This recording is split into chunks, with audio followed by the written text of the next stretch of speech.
Hi. Hi, Rachel. I'm Rachel McCrum, editor of Font Magazine. Could you tell us a little bit about your job at Font Magazine and the Font Magazine itself? Sure, absolutely.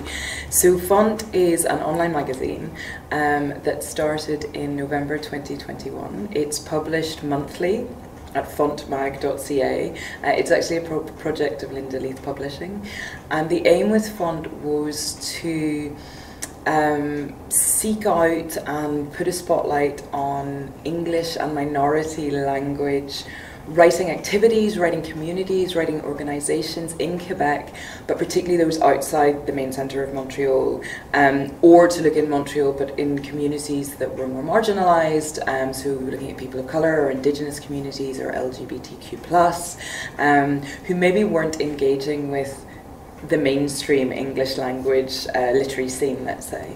And we knew there was activity out there, and we knew that there were exciting writers out there, and that there were communities out there who were doing really interesting projects. And so we wanted to go, hey, what are you doing? Would you like to come and do some writing for us? Would you like to submit a piece? Particularly looking at encouraging new and emerging voices. Of any age, I should say, as well. And sort of, giving them a platform that was for any genre of writing. So we have poetry, we have prose, we have non-fiction. Because it's online, the joy of that is it's multimedia. So we have storytelling, we have song, we have film, we have images to accompany everything. We can have critical reflection. People are paid for their contributions. That was very important to us, so that they had a taste of the professional writing process. There is a contract to be signed. There are invoices to be sent. There is an editing process to go through that you're working with an editor who may ask questions about the work or pose suggestions to phrase it in a different way. And so for some people that's maybe the first time they've been through that process, even something like writing an invoice. And we're hoping that that gives people experience that they can then take forward and as they start to build their writing careers, know what to look for, know what to expect coming through it. So there's a lot of different things happening. And then we publish monthly, and we send that out across Quebec, internationally, as far as we can go, and give a platform to new writers. We've just published issue 12. This is this is October 2022. This is October, right, isn't it? I'm losing track. And so it's been one a month, which has been amazing. And the beautiful thing is we find new communities of writers, new organisations, new focus across all these issues. It exists, it's out there. You have a different theme for each issue.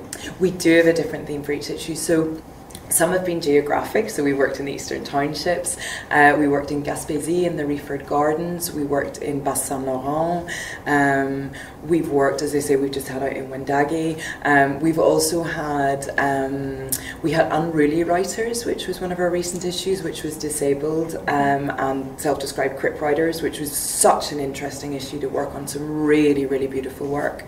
We've had, our first issue was young black writers from the Black Community Resource Centre in Montreal. So people writing on a theme, people writing on an element of life in Quebec, people writing on an element of writing life in Quebec and what that might look like. It's not very long, we're looking at sort of 8 to 9 articles per issue max. We have a very beautiful website which was designed by a Montreal company called House 9. It's designed to scroll easily, so you can sit and read it on your phone rather than you're clicking into lots of different tabs. And we're really grateful for them to the work on it. But the idea is, people can sit down, read 20 minutes, 25 minutes, that's it. But they can go back. And they can go back and see the individual pieces, or they can bookmark them, or they can share them, which we like as well. And so elevate those writers a little bit more. How do you find your contributors? How do I source them, do you mean? Yeah. How do I reach out? That's a really good question. A lot of it has been reaching out to maybe professional writers that I know in certain areas. So for the Eastern Townships, it was Louise Abbott. For Gaspésie, I'd worked with a group out there in capacity with another organisation. We've worked with organisations like the Quebec Writers Federation. you know, I talk to my staff and I say, does anyone have any ideas? We have an advisory committee who've been really useful, who work in different areas of publishing in Quebec. And so right at the start we said, okay, give us a list of as many people as you can. And if I'm honest, I've worked my way down that list and gone, okay. We're also, you know, we're trying to cover as wide a geographic area as possible. So if we haven't touched, you know, who do we know in that area or who might go there? I have to say I still haven't got the Côte Nord yet. I really wanted to get the Côte Nord, and also up north, although that might change in issue 14. Excellent. Yeah, it's a big place, Quebec, you know, we've got to reach out. Quebec is big, yeah. Okay, when you receive a submission, what is it that makes your heart sing? I'm really excited to see people who are starting to find or have found their own writing voice, that they have a flow in a way that is something that is natural to them. Maybe it's their spoken voice, maybe it's their heritage, maybe it's they're coming, you know, to Quebec from somewhere else, and they're using a particular form of English. Maybe it's their second language. I'm from Northern Ireland, so I don't speak, and I definitely don't write in what is accepted Canadian English or CBC English. Can we say that? We'd say BBC English, so let's say CBC English. And that can be quite hard if you go through an editing process where the emphasis is on the correct form of English, let's say, rather than what is this person trying to say, why have they phrased it in this way, you know, what is it particular to the syntax or the rhythms or their speech rhythms or how their grandmother used to talk, you know, what is happening here? And so it's really exciting when something comes in where you go, oh, this person is right, you know, there's something interesting in the way they use phrases here, and we want to know more. And the editing team, Edward He and Deanna Radford, we've worked really hard to try and respect people's voices in the editing process. So we're not editing them to oblivion, let's say. And there's some back and forth. And there's back and forth, absolutely. So this has been interesting.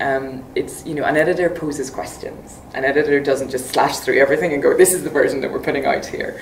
And so the idea is, you know, to go, can you explain why you've used this phraseology, or have you thought about this, or just checking if this is intentional. And a lot of it's to do with intention. Did you mean to write it like this, or is it an error? Okay, you made a choice. You made an artistic choice to write like this.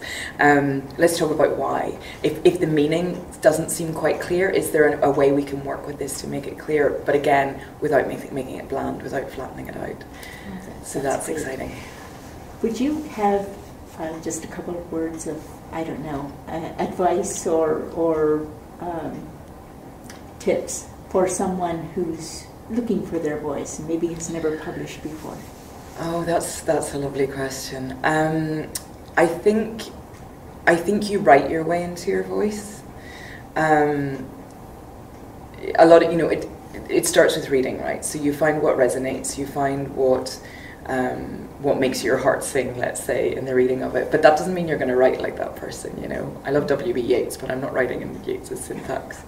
And so how can you then shape that into your own voice? How can you express what you want to say in a way that seems natural, I think? And for me, I mean, I come from a more performance and spoken word background with poetry, and so for me it's a lot to do with the spoken voice. How would I say this? And actually I think that's a really good way to start sometimes.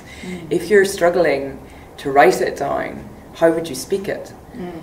And if you can capture that, maybe you record yourself and transcribe it, or just listen to it and go, oh, that's how I speak. Because we speak more naturally than we write, I think, you know. And can you then bring that onto the page in some way? That's a great strategy. That's great. Is there anything you'd like to add? What would I like to add? Please go and read Font Magazine. We're really proud of it. But also, I think it's been an incredibly rich experience and a privilege to be the editor of it, particularly as a relative newcomer to Quebec. It's been inspiring to see the richness of literary activity that's out there. And I think, you know, if people are maybe not in the main urban centres, or they feel a little bit isolated from the writing communities, you know, there can be inspiration there to go, actually there is activity out there and people are making and creating, there are artists out there, either to find those communities, to start your own, but also take confidence. You don't need to be sitting in the middle of Montreal, let's say, to be a writer. It's a great thing about being online. Yes. Yeah. Excellent. Well, thank you so much. It's been really great. Okay.